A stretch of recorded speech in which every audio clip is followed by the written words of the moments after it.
Udara Zaporizhia, prajurit Rusia berhasil melenyapkan tank dari angkatan bersenjata Ukraina yang mencoba bersembunyi di kawasan hutan kecil.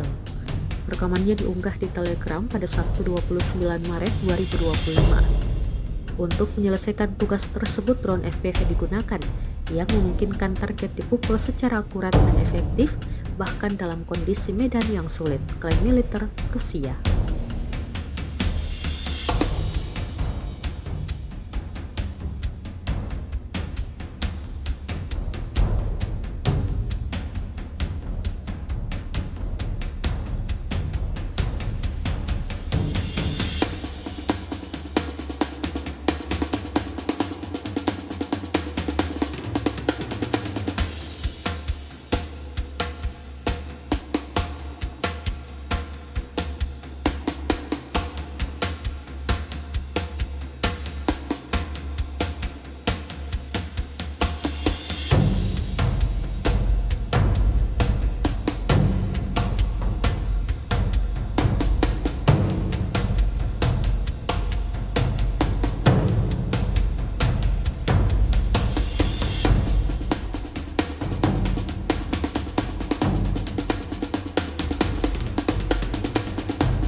Download Tribun X sekarang, menghadirkan lokal menjadi Indonesia.